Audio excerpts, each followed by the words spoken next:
Yo, yo, yo, welcome to another edition of the Roundball Ramble podcast. I'm your host, Corbin Ford. Follow me on Twitter at Corbin NBA. This is a Sports Ethos presentation. So, check out Sports Ethos on Twitter at Sports Ethos, online, sportsethos.com. If you know how to spell it, I'll help you out here. SPORTSETHOS. So, there you go for those who didn't know. Listen, we're back. It's been a little bit of a hiatus. Balls were dropped because, other projects existed and your boy's been all over. And then got hit with the flu, so that didn't help either. But we are back on hopefully a regular basis for the remainder of the season. Knock on all the woods, right? But we'll see. But for this episode, I'm happy to bring on a good friend, guy who's been on the show before. He's going to be on the show again. He's active on all NBA stuff and all basketball stuff really on Twitter. So make sure to check him out there at Jackson Lloyd NBA. I buried the lead. His name is Jackson Lloyd. Jackson, how you doing, my friend? Doing great. Thanks for having me on. Oh, always, man. Always. Happy to have you on, talk some NBA topics. A lot of stuff has accrued since the last episode I did, which I'm posting. Well, actually, okay, that's not true. As we're recording this, I'm posting the most recent episode I did, which is actually a series I just started. Everyone's doing it now this time of year, but positional rankings. So I did episode with Nick Andre. That was really cool. That'll be out there soon. But that's like an evergreen type of episode, at least for the remainder of this season. The last episode I've done on actual current NBA events was almost roughly a month ago at this point, which I was like, really? What? So that's been a little bit of a shocker.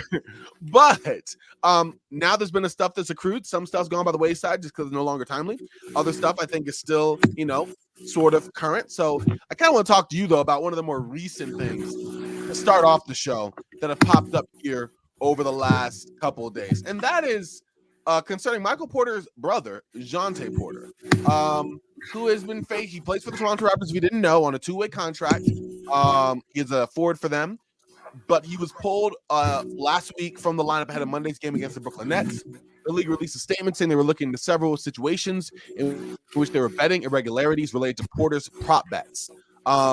So per NBA rules, of course, no NBA employees are permitted to place bets related to NBA games. But to stop the NBA from promoting it, because you have all these different commercials and all these different things, and there's going to be apparently betting during League Pass next season. So my question, Jackson, as far as how do you take stock of this whole situation with Jonte Porter? He was shooting threes and said he made them. Do you read into that? Do you not? What is your thoughts on that? And then the second question I have is, do you think that we are pretty much at a point where the NBA and gambling is kind of out of hand? Well, first of all, I think he should get the benefit of the doubt until he's proven of any potential wrongdoing, just because, crazier things have happened than people being falsely accused of stuff. But operating under the assumption that, not that he's guilty, but that the NBA has an uncomfortable kind of situation / dare I say, problem here. Me personally, I never had a problem with sports betting, sports gambling, fantasy sports, all that stuff. I play fantasy football. I've played, underdog stuff for NBA games before, but recently I just kind of got a poor sense around it. I don't like how it's being marketed. I think that it's almost being shoved down our throats in the sense that if you go on NBA.com, it's going to show you the point spread of every game. You can see odds on ESPN. There's a new ESPN bet app. And I want to preface this. I don't have an issue with sports gambling as a whole. I think there's a lot of people who do gambling-centric content that are informative. Even if you don't gamble, it can be informative.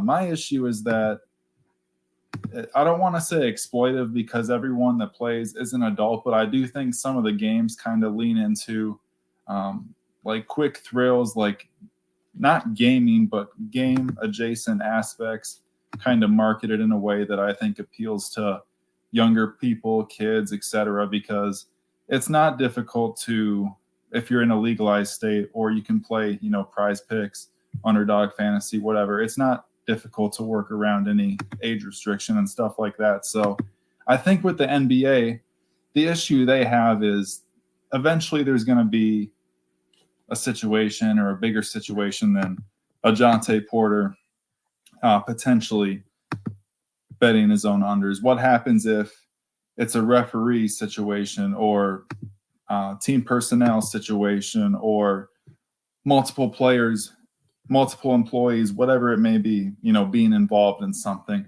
How would the league handle that? Is there stuff in the CBA that's kind of cut and dry, indefinite suspension, season-long suspension, lifetime suspension. And then how would it go legally? Would someone be legally liable if they were,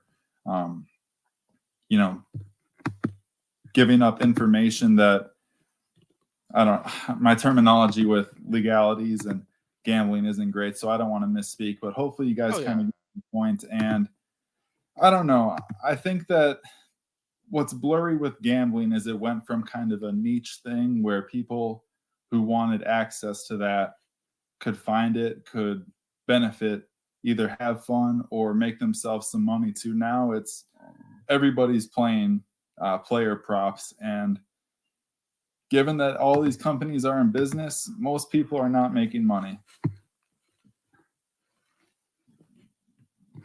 Yeah, I agree. I think I'm weirder about it. Like, I don't mind it in the sense of like, do your thing. Like, I think gambling's been around. Fantasy basketball, like I suck at fantasy, like just in general. So maybe I have some bias there. But no, I feel like it is what it is. Like, it's just a thing. I do think it's gotten a little out of hand in terms of how much everything is tied to that. Like, and I get it. It's bigger. The NBA can partners with it, but I feel like I'm being hammered over the face with it as someone who doesn't really do it like that. That's not my jam. Like, again, like everyone, different. Now I'm messing in my own allegories or examples, but like different strokes for different folks, that sort of thing. Sure. Like, I do think it is a problem for those who have a problem with gambling, but just like alcohol is a problem and you have beer commercials and things like that. So I do think there is a certain scenario where we are adults and you have to just, stay away from things that get you in trouble. At the same time, the constant beating over the head, the constant proliferation of it, the ease of access to it in terms of making it a thing. I mean, I go to a Nuggets game in Colorado and the line for the betting odds is longer sometimes than the line to get in sometimes. And this thing to start, it was crazy. Yeah, it happened twice now. I've been to Denver games. I'm going to a third one next week, actually, against the Timberwolves. Awesome. So, yeah. So, I'm excited about that one. Yeah, exactly. So I'm pumped about that. But, like, what I mean is I just think it's a lot. So it's only a matter of time that something's going to happen. Like, you have, players actively doing it. And for me, that's the biggest thing, especially where I think I'm not a whole conspiracy nut. That's not really my jam. But like, I do think you see more and more, obviously, of the whole betting, gambling situation all over, which just feels kind of icky to me when you also have more and more egregious calls from the referees and more crazy kind of endings and things like that and questionable calls by the refs, several this year, several the year before. Like, I'm not saying the two are obviously related, but also I can't just blindly say they're not related. Like, yes, refereeing's gotten worse, and some of it's so bad, though. Like, I'm just like, okay, example. The Philadelphia 76ers game against the Los Angeles Clippers a couple nights ago, where Kelly Oubre got fouled going to the basket, no call, like twice. And then it happened before that again, and no call. That's what led to the jump ball to begin with. Like, some of these calls, I'm a Lakers fan, so I can bring up the game they had against the Celtics last year. I can bring up the game they had against the Timberwolves this year. Like, several different calls that come to mind immediately where it's like, can you not see? Like, this is not just a missed call. This is a very bad missed call with important consequences. And also, but the parlays or this or that. And that's another third angle for it that really bothers me, is that you do have a scenario where you have players and coaches, guys yelling from the stand, well, go for 25, hit my parlay, this and that. Like, dude, like I think it just kind of takes away, in my mind, some of the, some of the sanctity of the game. It kind of feels a little sullied from stuff like that, and it really kind of annoys me. So on the one hand, I definitely get you. I'm glad to have you on as somebody who does a little bit of that and isn't that. And I have friends, Chris Walter, others who do. It's not like they're the bane of sports, but I do think that is a point where the NBA is getting maybe too cozy with it. I'm not a fan of that.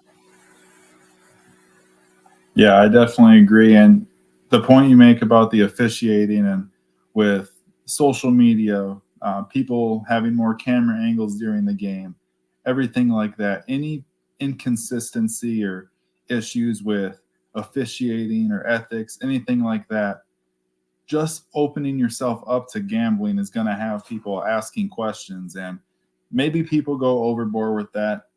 As you mentioned, you're not a conspiracy theorist. I'm not either. Eventually there will be an issue. I don't want to predict when or what or all that stuff, but again, it's something that probably in the grand scheme is good for the league. As I've said before, nobody's turning down the money. Ownership's not turning down money. Teams aren't turning down money. The players aren't turning down money. And unfortunately, we've seen people like JB Bickerstaff has said he's received harassment over some fans placing bets. Excuse me. Yep. I think Tyrese Halliburton might have said he was seeing a maybe sports psychologist. I can't remember correctly. Mm-hmm. And players are going to have to deal with more and more and more of that. Even, you know, stupid bickering at games where fans shout stuff like, "Oh, I had your under," or, "Oh, why did you score 22 points instead of 24 points?" Stuff like that. Mm-hmm. It kind of gives it like a murky tone to it, just an icky feeling. And, you know, I try not to be one of these people that says like, you know, this is bad, this is bad, this is bad. I understand that ultimately it is an adult's choice on what they do, regardless of how I feel about kind of the advertisements and how it's taken over the podcast game. Something I am sympathetic to is I do think a lot of that stuff props up, you know, podcasts because it's such a niche market. It's not necessarily a big field in comparison to, I don't have an example off the top of my head, but just seeing a lot of podcasts that I listen to that I enjoy, that I have no issue with. There is often a segment with prize picks or underdog fantasy, stuff like that. And I think that to this point, things have been pretty smooth with the leagues and states legalizing gambling and then kind of the pairing of the two. But I think over the past, I'll say 12 to 18 months, I think things have started to accelerate and we're beginning to see kind of cracks in some of the, I don't want to say morality because it's not a morality issue. I think it's just a preference issue, I would say, for the most part. No, I think you're right. And it goes back, like you said, the different strokes for different folks, but it does have moments where it gets kind of icky. And so I definitely appreciate the nuance you provide on that answer. I think ultimately it is one of those things where we got to wait and see about Jonte Porter. If it does come out that there's something there, he's probably done in the NBA. Definitely the NBA is probably going to go down hard, make a statement. We don't stand for this, you know, which is slightly hypocritical in my opinion, but whatever. But like he's going to, heads will roll, specifically his head will roll for this. So that will be an unfortunate thing. Hopefully that's if they find like clear proof. So we'll see what that looks like. I mean, even the way they found it, apparently there was large amounts, $10,000 and $20,000 increments that were wagered on the under for him in many categories. And since many sports books apparently don't accept wagers over 2,000, that was kind of viewed as obscure trends. So that's how they kind of quote unquote narrowed it down to him. So we'll see. I mean, it's his first season in the NBA, like for goodness sakes. I don't know. I hope not. If it is, it's sad. I also kind of get it, but I don't, but I do, you know, so we'll kind of see what comes out of that. But ultimately, an unfortunate situation. And yeah, this might be a seminal moment in the beginning of the end in terms of the relationship with that, what that looks like, or at least at the very least, without being overly dramatic, it does symbolize the beginning of maybe some kind of change. However that looks, we will kind of find out, but that's what it looks like to me. All right, so I want to get to the race for the 6th seed with Jackson, but your boy forgot. I have to share the sponsor of the show. Don't know how I lose that. I want to encourage everyone to please check out Magic Mind. Listen, y'all, if y'all are like me or like Jackson, we have a lot that we like to do, a lot with basketball, but also have lives, families, things like that, a lot going on. What I can share that I found that's been really helpful for me over the last couple months is using the product Magic Mind, which has really helped me in terms of finding energy, but also not giving me the crazy kind of sporadic energy I usually get while I drink coffee or something like that. And I'm more sensitive to coffee. So by all means, if you're a coffee person, do you. No shame in the game. This also isn't a replacement for coffee, so there's really no competition here. But what I will say for myself is that coffee gets me all over the place. And it's one of those things that I get really, really excited, hyper. And for like maybe an hour or so, I'm super, super focused. And then I dip and I crash and then I'm kind of lazy. And so what I like about Magic Mind, not a coffee replacement, is more of an addition to your morning routine, right? It does something that I found interesting called time-released caffeine, where caffeine apparently, scientifically speaking, doesn't actually give you energy. It just blocks the receptors in your brain that tell you that you're tired. Did not know that. That was really neat. So when the receptors unblock 1 to 3 hours later, you get that drop in energy called the caffeine crash. That's the science here on a basketball show. Who would have thunk it, right? Magic Mind doesn't actually do that. Their formula has 12 active ingredients that supports your body's energy engine, which ATP, you can look that up. a lot more big scientific words I'm not going to go into here, that will basically continue to enhance your energy. And I think that's interesting, helpful. It's all natural ingredients. And what they have that I really enjoy is that you can kind of find them anywhere. It's not just, only through this website are you going to find XYZ. They have them at Sprouts. So if you go to Sprouts Market, you'll find it there. I guess this is an East Coast thing, but Central Market, if you know what that store is, they have them there. They have them on Amazon. That's actually, I got my sample to start with. And it's been helpful for me. So once y'all check that out, see if it works for you. If it does, great. If it doesn't, let me know about it. Let me know about it either way. Just my ego would be great.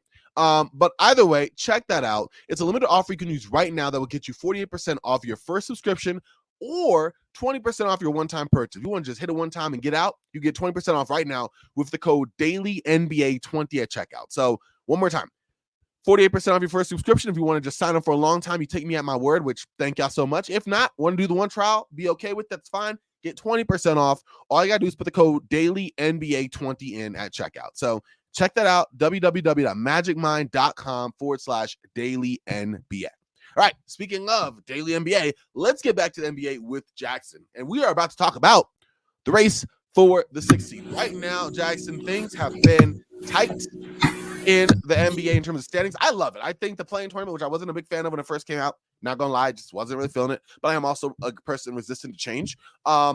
I think for me, it was something where I'm like, it's like a ploy, it's a gimmick. Like, go through the 1 through 8, have the 8th seed locked in, keep that bad boy going. I don't see why you have to give 9 and 10 and 11 seeds like chances to get in the playoffs. Like, it's not a consolation prize here. Like, you either make it or you don't. 8 spots is already enough. That was my thought going in.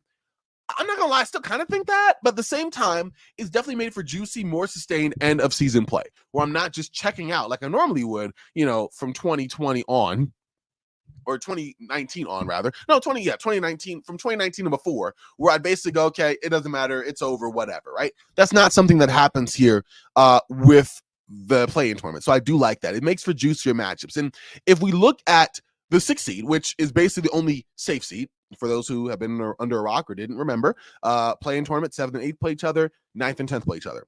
9th and 10th play, the winner plays the winner of 7th and 8th, while the loser is out of the playoffs. And then the 7 and 8 play, the 7th seed, or the winner of that one kind of slots in as the 7th, and then the 8th plays the 9th, or the winner of the 9 and 10 for the honor of being the 8th seed. That is the bare bones breakdown if you didn't know. But y'all listen to the show, y'all do know. So there you go. But going back to where we are right now, standings-wise, race for the 6th seed, which is currently held by the Dallas Mavericks at 44 and 29. Right behind them in 7th place is the Phoenix Suns at 43 and 31. Right behind them is the Kings at 42 and 31. The Lakers at 9 at 41 and 33. And the Warriors at 10 at 39 and 44, with the Rockets, winners of 11 straight, out on their heels at 38 and 35. Jackson, what do you take stock of these 5 teams here? 5 to 6 teams, I guess 5 really, from the Mavericks to the Rockets. Where do you feel? Oh no, I was right, 6. My fault. Where do you feel about these teams? Kind of what they thought? Man, you brought up the Rockets win streak, and I just initially thought to myself, I wonder what the longest win streak by a team in season for a team that might not make the playoffs, because that's incredible. But you alluded to kind of the origins of the play-in tournament.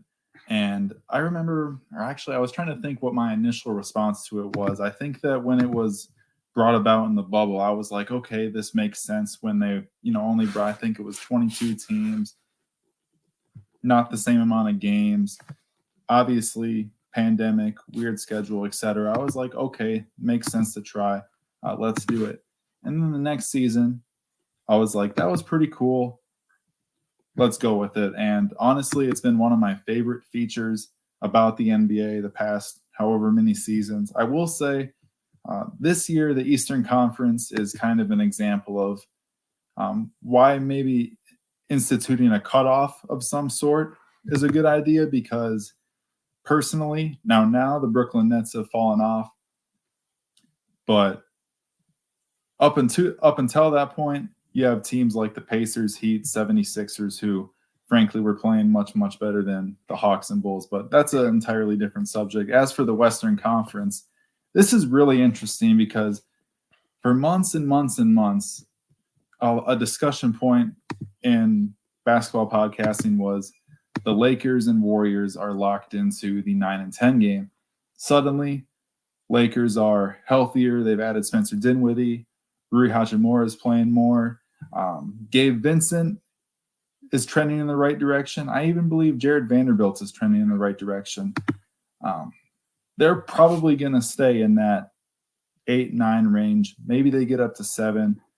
They're 2 back of 7. I'm not proxied all the tiebreaker information. I'm still high on the Los Angeles Lakers. I think that they're a team that will get a bump in the playoffs just from not having to play any back-to-backs. Veteran teams tend to do better with days off and preparation time.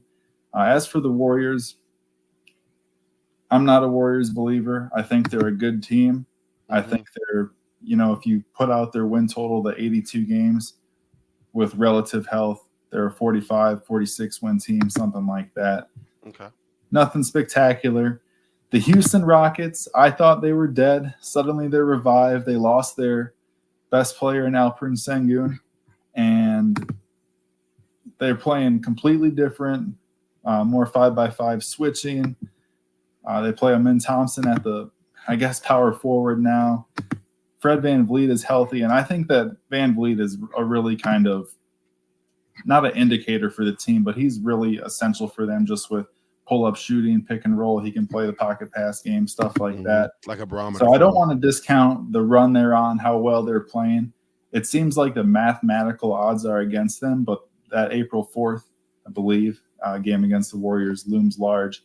Unfortunately for the Kings, I know that Trey Lyles is trending towards a return later this week or next week, if I saw correctly, but I think the Malik Monk injury is a huge blow to them.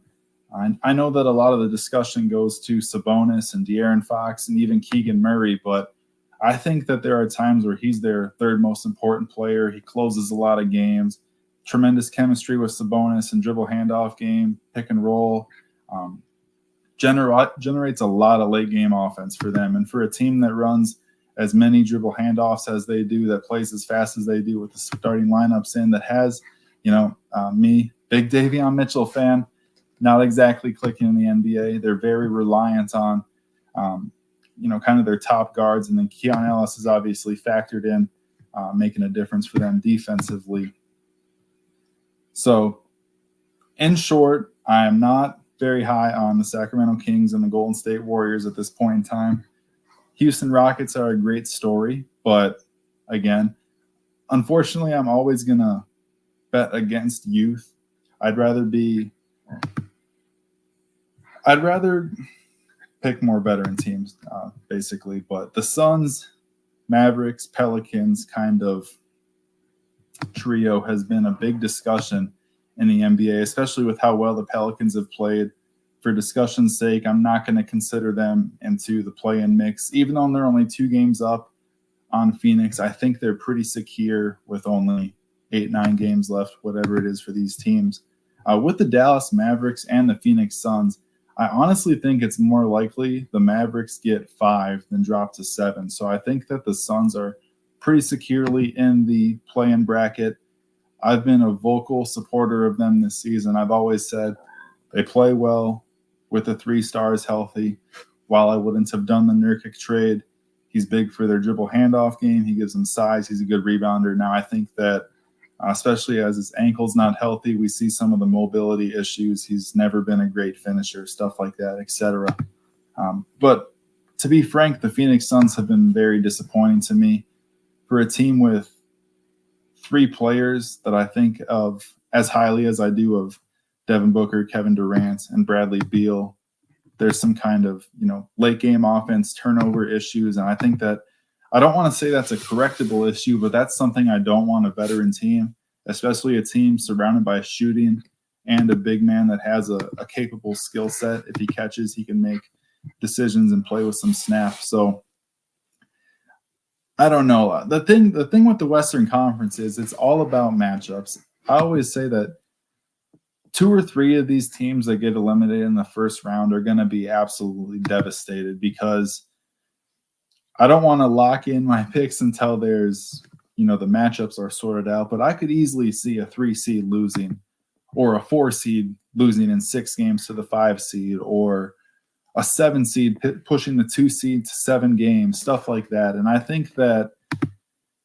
with the way the NBA is now, with how injuries are managed, with how the scheduling is done, where you see some really weird schedule quirks with certain back-to-backs, and then teams that play a lot of national TV games have backloaded schedules, stuff like that. I think that it leads to really weird results. And I don't want to say variance in teams finishing, but I think that, I don't know, sometimes I just think that the season is getting less and less predictive over time, whereas I feel like 5 to 7 years ago, we could take the top 2 to 4 teams and basically slot them into however far they were supposed to make it in the postseason. Maybe that's the Cavaliers, Warriors stuff skewing my judgment, but I just feel like for that period of time, it was Cavaliers, Warriors, Rockets, Thunder, Spurs, etc. And we all knew what teams it was going to be when it got down to it. You know what I mean?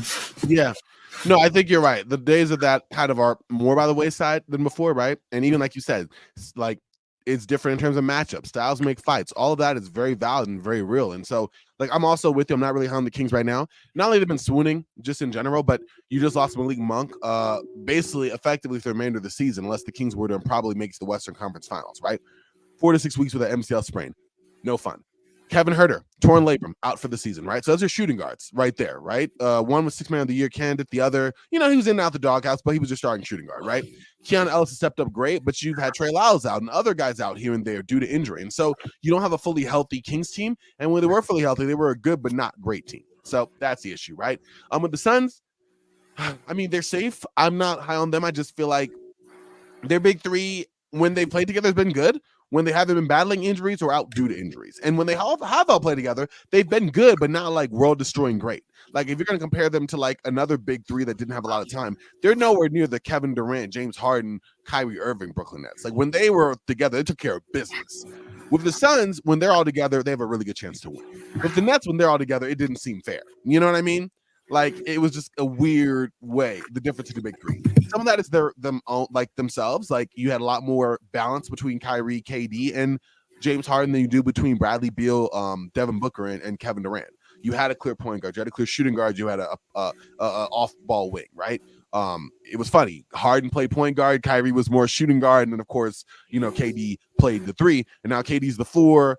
Booker's the 1 and Brad's the 2, but they sometimes switch, and it really depends on the role players they're playing alongside them and if they're healthy and who they are. It's a lot of variables with Phoenix, and it's been that way all season. So I can't say that they're with the actual certainty for a fact for me. Like, they continue to fall, right? That's just my thoughts on that. Whether or not they do, again, that's the interesting thing, but they could fall. With that being said, if they make the playoffs, they're fine. I do see them not going super far, but they're a good team, right?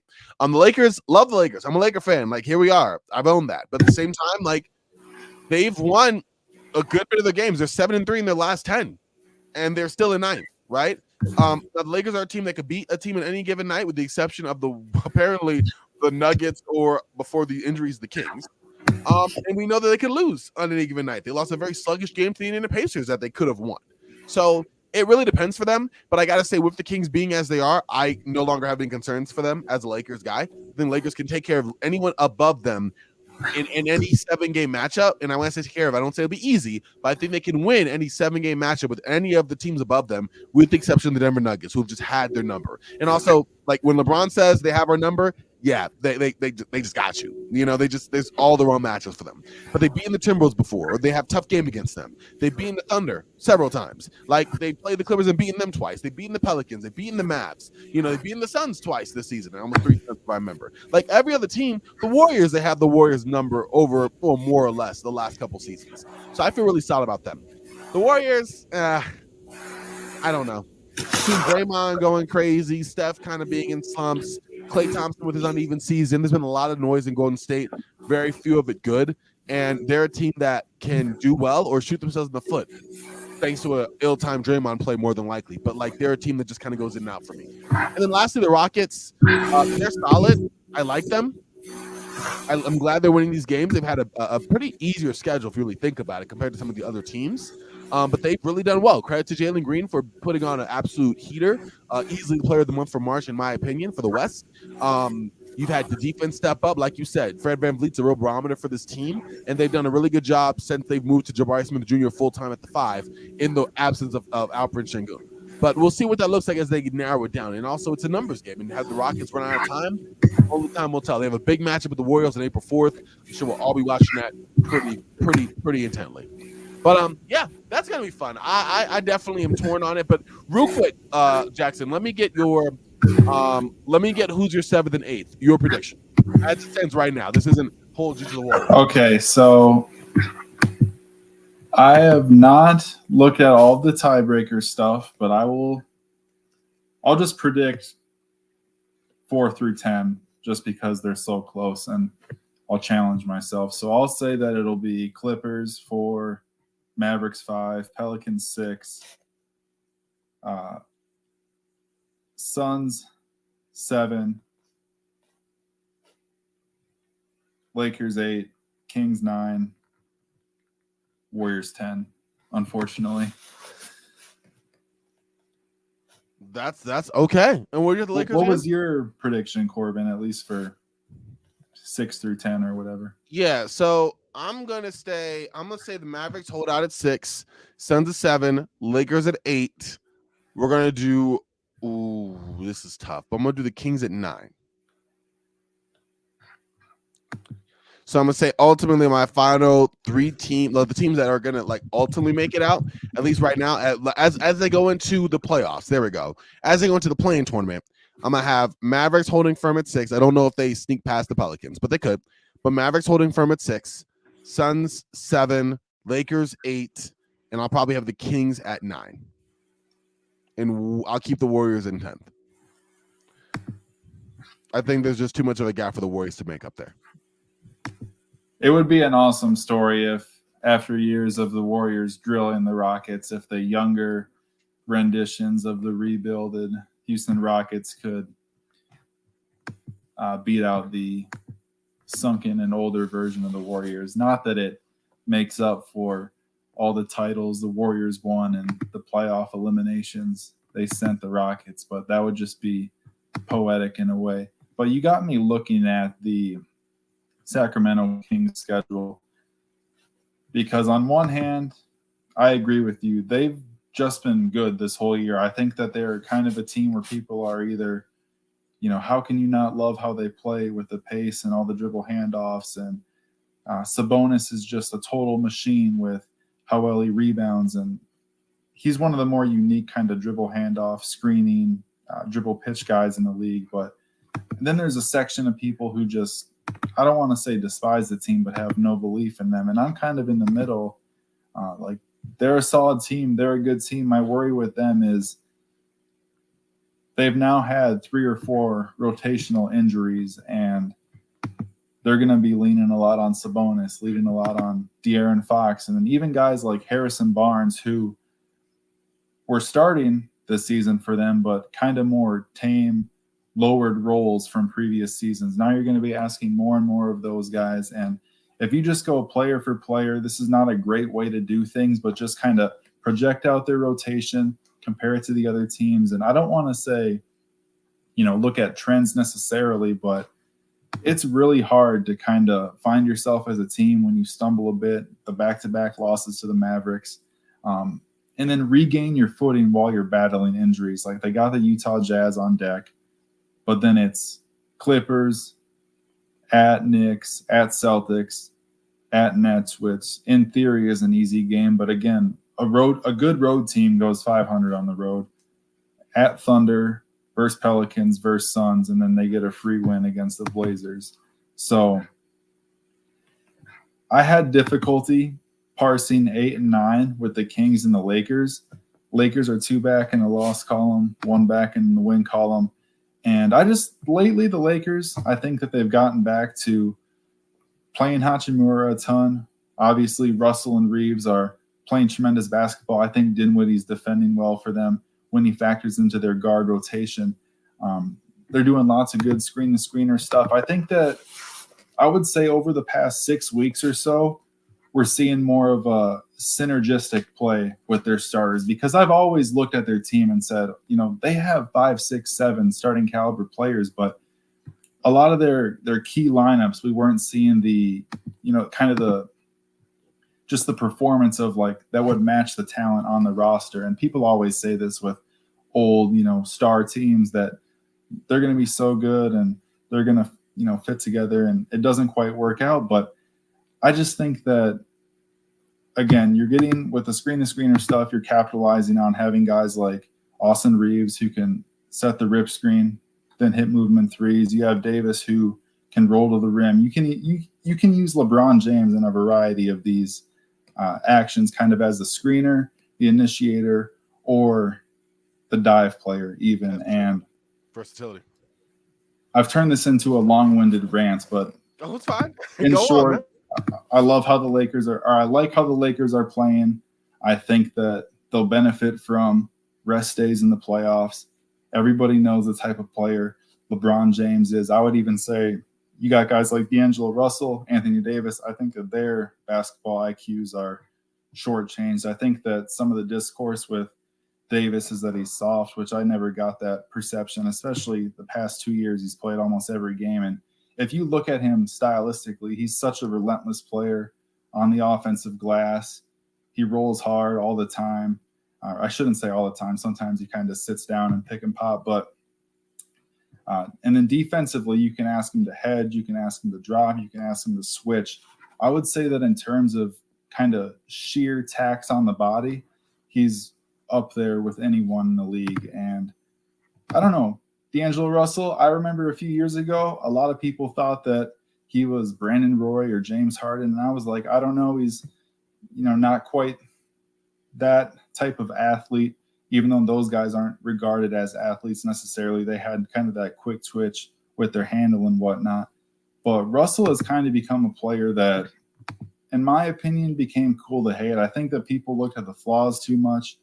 But with him, you have such good off-the-dribble shot making, tremendous passer to cutters. And I think that every team that Russell is on, I think that something that stands out with him is he knows the game so well. He's not a good defensive player, but I very rarely kind of view him as a massive, massive, massive detriment, at least throughout the course of the season for a team defensively.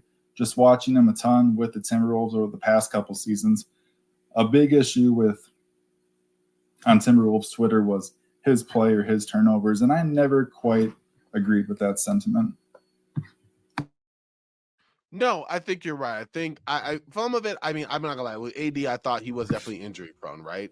And so like I didn't want to say that he hadn't been injured before, but I just feel like every time there's a national game with the Lakers, it's always like AD better go out and get 35 and 18. But I'm like, I think he's playing really good. He's always been a top 8 to 12 player or whatever. So let me put it this way. Mm-hmm. He's always been the top 8 to 12, some seasons even better player. But I feel like if you asked where he ranked league standing 3 years ago, everyone would say top 5. But now people would say, oh, I don't know, top 20. But to me, he's very close, or even not the exact same player, but just as good as he was. He's healthier than he's been in years. And people have used the health of LeBron and Davis as a knock against the Lakers. And maybe that's not a good sign necessarily for their play overall throughout the season. But I'm dang sure that it's a good sign that they're going into the playoffs healthy, because last season, LeBron played good down the stretch. Yeah. This season, I think he's going to play great down the stretch, because that's just a terrible foot injury that he had last year. And I don't know. It'll be interesting because I root for the Timberwolves. I like watching the Clippers. And I was thinking to myself, that would kind of suck to play the Lakers round 1 without Towns, or partially without Towns. We'll see. Then I was like, because I watch the Clippers a lot. I like James Harden, like PJ Tucker. I was like, I do not want the hallway series with the Lakers. Every game would be a road game, and I'm getting ahead of myself with all these kind of fake matchups and thinking ahead. But I don't want to overestimate the Lakers, because everyone always gets upset when you talk about the Lakers like, oh, this is basketball podcast, we're not going to talk about the Lakers, but I actually think that we should talk about them not because of the Lakers, but just because this is kind of the post-deadline team from last year. I think that they had their run, and I think that they're not shaping up to make the same run, but I think that they're in a good spot, and I think that people just kind of put them in that 9-10 hole for the past 2 months and kind of gave them the kiss of death. But I don't know. The thing is with the playoffs, and it's all about matchups and it's all about health, because the Kings have had a good season. They've had injuries at the wrong time. The Timberwolves have had a great season, and they had the Towns injury at the wrong time. Now, luckily, they've fended off any dropping in the standings. I still am fearful of a playoff matchup going the wrong way. I think that stuff like injuries or matchup issues, stuff like that, it's way more exploitable in a playoff series than it is over, 15 games in a month or whatever. Oh, yeah. For sure. And I think you're right. It's something where it's about timing. I mentioned this on another podcast before. Timing is an important factor in this too, because you're right. Are teams running into form? Are you getting a mix of more of the walking wounded? Like, what exactly are you working with as a team going into the play in the postseason, things of that sort? So no, I definitely think that's really good insight, and thank you for giving me that for sure. I guess as we kind of wind down here, I do want to ask just some rapid fire rock it or drop it as you go. And you've already gave one, so I'm literally just going to throw out. Actually, I'll throw it out just to get official thing on you. Whether you are high on this team or not, you can give a few reasons why, but here we are. So first one, Phoenix Suns, rock it or drop it. They'll make it out the play-in and lose in the first round. All right. I like it. I get you. Let's go switch it up a little bit and go and go to the East. The Cleveland Cavaliers. They've been all over this season. Jackson, how do you feel about them? The Cavaliers, they're a weird team because I think that they've had so many health issues, but a lot of the guys they've had step in to play more minutes have played so well, like Dean Wade, Sam Merrill. Obviously, everyone talks about the fit of the guards and the fit of the bigs, but I think they're a good team. I don't want to put myself into a hole with any potential first-round matchups because it's possible they face the Embiid Sixers. It's possible they face the Miami Heat, and everyone knows how that goes. Whenever you doubt the Heat, they somehow make it back in the Eastern Conference Finals and NBA Finals, but I'll take the coward's way out. I'm not going to predict the Cavaliers' postseason success. I will say that I think they're good.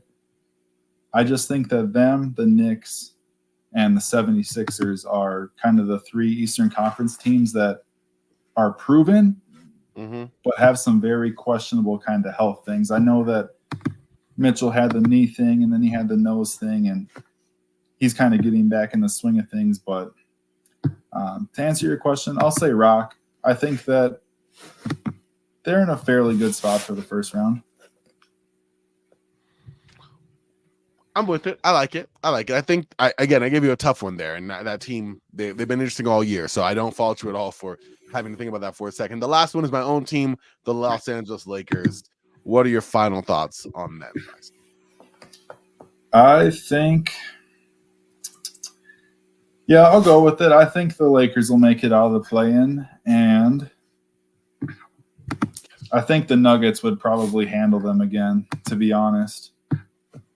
Okay. And I don't know, because it's tough because if the Timberwolves had Towns healthy, I think the Timberwolves would beat them. But I think that, I don't want to use the last game because Minnesota was dealing with some loss of bodies there, but so that doesn't factor in it to me. But I think with the Lakers, they're one of the few teams who can match Minnesota's kind of size. And they're not just a big team. They have length that can stick with the ball, stay attached. Obviously, McDaniels, Kyle Anderson, they all get into the ball very well. Yeah. Size behind that with the bigs. Lakers are one of the few teams that can credibly match up with that. I'll say the Lakers make it out of the play-in, and I'll say they lose a competitive first-round series, although I think Denver would beat them in 5 games. I think that they could beat the Timberwolves or Thunder, though, but I wouldn't pick it right now. That's fair. It hurts my heart to hear that, but I also see the truth. If we got more confirmation on Towns' injury, like he's going to be out for the first round, I might be open to switching my pick on that because I know it's kind of taboo with how they're 10-3 without Towns. I do think that teams will be able to exploit certain things with Jaden McDaniels' shot profile, Kyle Anderson's offensive tendencies, even Rudy. I think that he punishes switches on the offensive glass. Mm-hmm. I don't necessarily think he does it on the rim rolls and stuff. So we'll see. I got to give it more thought, but I'll say make it out the play-in competitive first-round series. No, I like that, though. I think it's good. I hope that they get to the second round. Maybe Lightning can strike twice. They get a favorable matchup, and you find them in the Western Conference Finals again. I think if the Nuggets get there ultimately, though, they will not get past them. So I'm definitely with you on that. All right. Only have 2 more questions left for you, Jackson. Who is your X factor personally, whether it's a team or a player, over the final 2 weeks of the season? X factor over the final 2 weeks of the season. Yep. I will say, oh man, I was thinking about this earlier and it was so tricky. I mean, the obvious one is Joel Embiid because if he's 90% of what he was, Philadelphia has a chance as long as they don't play Boston, in my opinion. True. On the other hand, I feel like that one's a little too easy because obviously adding a top 3 to 5 player back makes a huge difference. For X factors down the stretch, I will throw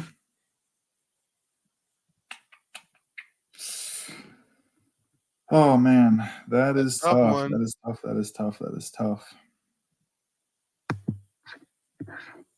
I'll say Jonathan Kuminga because I think that people have kind of, I don't know. It's going to be interesting. For the Warriors, they are a team that has had stretches of very good play. I think that their kind of mismatched bench units have actually had some success. I think that Chris Paul playing with Trace Jackson Davis more instead of Kevon Looney has kind of not unlocked him, but been a benefit to him. Klay Thompson, ultimately, I think he's still had a pretty solid season. I think that people compare what he was as a player to what he is now, and it's very jarring that an older player regresses and struggling and whatnot. It just happens. But yeah. I still think he's a good player. The thing with the Warriors is, in theory, they're a team that fits together so well, where you would have Draymond Green at the 5, Andrew Wiggins and Jonathan Kuminga at the 3 and 4, and then whomever they start the 2, is it going to be Pods? Is it going to be Clay, et cetera? I don't think that they're going to do the dual point guards if they could prevent it. But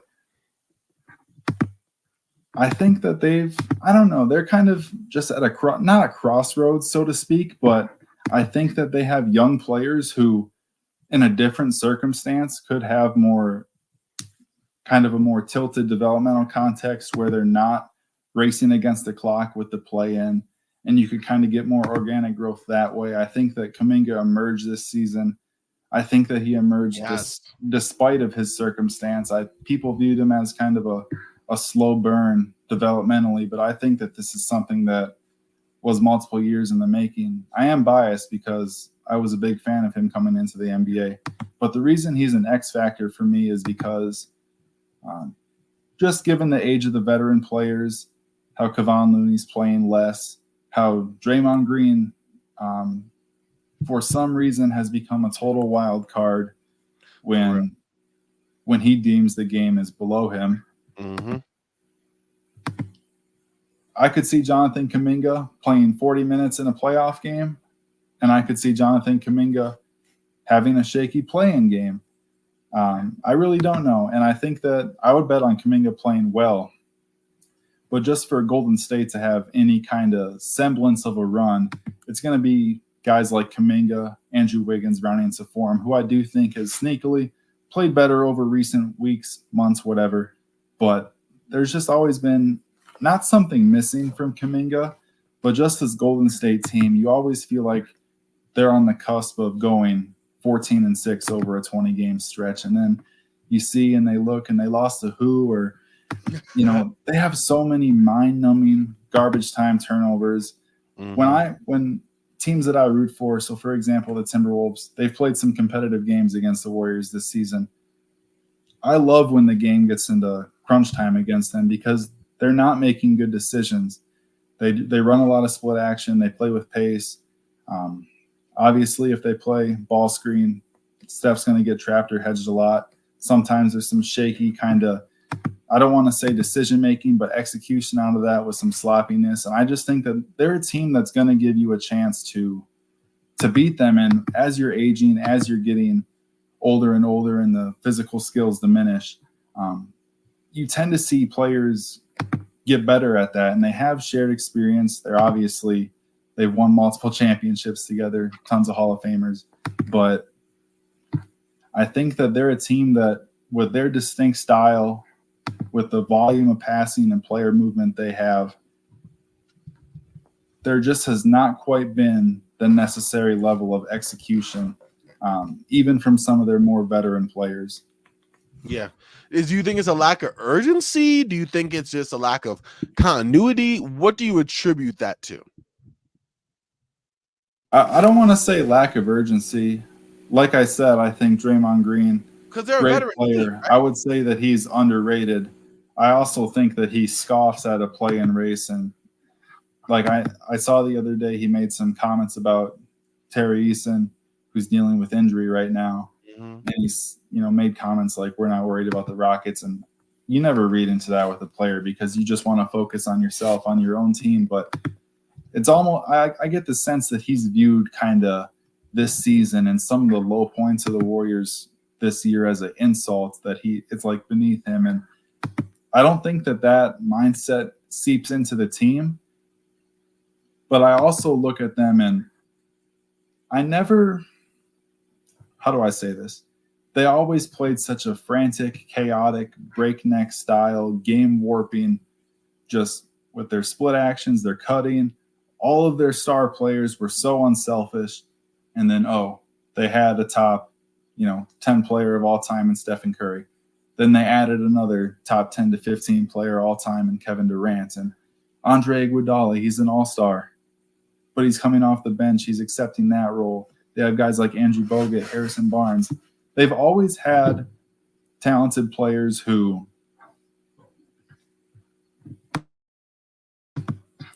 sorry, just heard some noise from the dogs. But they've always had talented players. They've always played a distinct style. But I think some of the slippage physically is starting to showcase itself more as decision-making stuff because they don't have the talent. They don't have the shot-making to overcome it in the same degree. Someone like you mentioned earlier, I think you said it while we were recording, that Stephen Curry has had slumps at times this season. And I don't necessarily view it as slumps, but if you just look at it numerically, analytically, whatever you want to call it, he's been around 40, 41, 42% from the field over the past few weeks. And I don't look at that and I don't think, Steph is playing bad. I think that, the way this roster is built with a lot of defensive-oriented, kind of playmaking-oriented guys who can screen, get in the soft spot, catch and make decisions, screen, off ball, slip it, kind of know how to maneuver that way, more cerebral players. I think that some of those aspects paired with their decision-making aspects to where they have one part of the roster who's physically diminishing and they have another part of the roster who has never been that physically. Mm-hmm. And they just play small. They play unathletic oftentimes, and then they don't have the same shot making. So that's why I've always kind of viewed Jonathan Kuminga as a variable because he's one of the game breaking players for them. Even Wiggins, who I still think is a good athlete, he doesn't dunk the ball a lot. I think he still guards the ball really well, but I want to explain myself properly without kind of diminishing Wiggins' game, but they just don't have that athlete, especially with Gary Payton too, dealing with so many injuries, being in and out of the lineup. He's not quite the player he was the title season. No, he definitely is. And I think some of that, he's also 31, 32, and injuries have helped. So age-related aggression for a guy who relied primarily on his athleticism, maybe, he's expected to be this like guard the best guards through wings, right? maybe even some forwards at times, right? And he has had a bunch of injuries, and he is in his early 30s, so maybe it's something like that that's an issue, you know? Yeah, definitely. And he's also a pretty small size player for kind of the role and position he plays. He's basically point guard size, but in no way is he a point guard really in any definition of the word. And yeah, so that was my long explanation on the Warriors. I just think that there's kind of directional questions with them. There's availability questions. There's expected regression with players. Mm-hmm. And then there's players that were added to the roster, signed to the roster, traded for to fill roles with the expectation that certain players would be at this level playing in this lineup combination. And that's the thing. The thing about the Western Conference and the league as a whole is a big point we've made this podcast is we've talked about how so much of it is matchups, timing, health, etc. Yeah. Stuff like Draymond Green getting ejected from 4 games this season, getting suspended. That stuff has probably cost the Warriors 2 wins. And maybe they're an equally strong caliber team as the Pelicans, Mavericks, Clippers, Suns, whatever. I wouldn't necessarily say that, but if you're an optimist in the team, you believe they're right there. Yeah. But because of the factors that we've discussed, it doesn't matter because they've lost those games. You said the Rockets might run out of time. To that same point, the Warriors can't make up time. They're going to be in the 9-10 game. Very true. Very true. You make an excellent point. Like, it is what it is for them. Like, it's as it was a Yogi Bear. I forgot who said it, but it's gotten late. That's a great way to put it. It is what it is. Like, it is what it is. Mm-hmm. It's gotten late early for them, for real. So I'm with you there. Honestly, Jackson, I gotta say, this already has been more than I was even expecting in terms of a really good deep dive into the race for 6 in the bottom of the league, and not even the bottom of the league, the bottom of the playoff contending teams. Probably a better way to put that, right? For you, I guess this is just something for next week, immediate to focus on. You watch a lot of basketball. You put out a lot of basketball content. What is the one game that you are watching next week, absolutely certain that you think people should check out? Well, I'll give you 2 answers. The game I'm most excited for, to my surprise, or I shouldn't say to my surprise, but if you told me this 2 weeks ago, I would have said this game is not irrelevant because I don't like to say stuff like that. But April 4th, I think, is Rockets Warriors. That's suddenly going to be must-see TV. I don't know if the game has been flexed onto any of the television networks, but I know that if it's not, it's going to be like an NBA Twitter watch-along. And I think Monday or Tuesday, the Suns and Pelicans play. That'll be a big game. More or less, if the Pelicans win, I think they're pretty strapped into the top 6. So those are 2 games that I'm watching for. Rockets Warriors for kind of fun, personal preference reasons, whereas the Pelicans and Suns game could have more kind of bearings on the Western Conference because with how Zion Williamson is looking, obviously Brandon Ingram is TBD, but seemingly avoided serious injury. Their center situation is a whole different topic, but just having Zion playing the way he is, Trey Murphy III coming back from knee surgery, playing so well, Herbert Jones, he's going to get DPOI votes, and I don't think that that's unwarranted. I think he should be all-D first team. Them being the 6, being the 5, being the 4 even versus them being 7 it is something that'll swing the Western Conference to some extent because they're not a good matchup for the Clippers or for the Minnesota Timberwolves, in my opinion. And they're a good team, so they're a hard matchup for everyone. But, it's an exciting week for sure. I do like that the play-in race has given us so many races within the traditional 1-8 playoff race. Because before I felt like it was teams are playing for 8 or teams are playing for the 1 seed. Now teams are playing to get in the 4-5 game. Teams are trying to avoid the play-in. Teams are trying to avoid missing the play-in, which apparently now I think it feels like doubly embarrassing Like if you're the Brooklyn Nets and you look at this season and you're going to lose 48, 50, 52 games, whatever it is, it almost like compounds your failure to some extent. Yeah, it definitely makes it look a whole lot worse. That is for sure. I agree with you on that. Wow, this has been a show. This has been an episode. I want to thank you, Jax, for coming on. Real quick before I let you plug all of your work and everything, I got to share my entries for the games of the week coming up. I take yours as well, April 4th.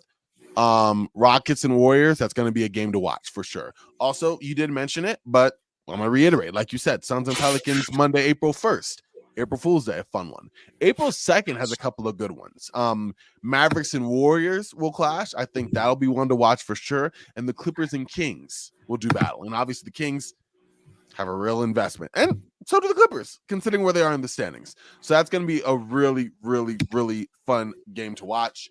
But yeah, I think the game, and then also, lest we forget, the same night that the Warriors and Rockets play each other on Thursday, April 4th, so do the Nuggets and the Clippers. So, and that's why I love these games are going to be down to the wire. And then, of course, what better than the Warriors on the second half of back-to-back on the 5th playing the Dallas Mavericks in Dallas. So it's going to be a gauntlet of really fun, really tight basketball games where playoff implications and play-in implications are rampant. And I'm here for it. I'm totally here for it. So let's get back. Let's sit back. Let's have a good one on that for sure. But Jackson, thank you for taking this time with me. I really appreciate you, giving your insight, your contributions, and really kind of making the show a good one. I really appreciate having you on. Like I said, we'll have to have you on again. But real quick, between your writing, between this podcast appearance, all the things you do, can you share with the good folks where they can find you and your work? So you can follow me on Twitter, Jackson Lloyd, at Jackson Lloyd NBA. I've been putting out a lot of content. I've been getting the Patreon page started. It's free. I post articles I cross-post them on Patreon, Medium, and Twitter articles because I know everyone has kind of their preference on where to read stuff. I would say that most people probably prefer Medium if I had to guess. That's just the most user-friendly reading experience in my opinion, but I'm experimenting with all those. Again, follow me on Twitter. Patreon page is NBA Action with Jackson. Going to start posting more video content, and I'm always just there live tweeting games, tweeting clips, talking about stuff, and yeah. Always good to find Jackson's work. I promise you, he's a Twitter mainstay. You'll literally find him all over. That's most of where I find his work and stuff anyway. So yeah, really appreciate you as always giving your time, man. Like I said, we'll have to make this happen again here before the season's over for certain. So definitely make sure to check out Jackson on Twitter at Jackson Lloyd NBA. Listen, if you want to find me, you can find me on Twitter at Corbin NBA, CORBAN NBA. I'm not quite as prolific as Jackson, but I go out there. I watch the games. I'm around, whether it's the NBA, not really into college too much, but I am into the NBA draft a lot. Doing some grassroots basketball scouting this season, so I'll be doing that basically starting next weekend for sure, in addition to all this stuff. So, I mean, we're basketball sickos on this show. By the way, we're recording this at 10:52 my time, which is even later on Jackson's side. So, like, when I say basketball sickos, I'm not playing with you here. And it's probably likely that our nights are not over with something basketball related after this. So, just saying, if you, doubted the insight that we bring y'all here and the dedication, it's for real, for real. But yeah, listen, y'all, check out like Jackson again at Jackson Lloyd NBA. Check me out at Corbin NBA. This is Sports Ethos presentation, so check out Sports Ethos at sportsethos.com, on Twitter at Sports Ethos. Again, check out Magic Mind /Daily NBA for that code to get that 40% off. And that's going to do it here for another episode of Roundball Ramble. So, as I like to say, for Jackson, for myself, we are Frosty. Y'all stay frosty, and we'll talk to y'all real, real soon. All right, y'all.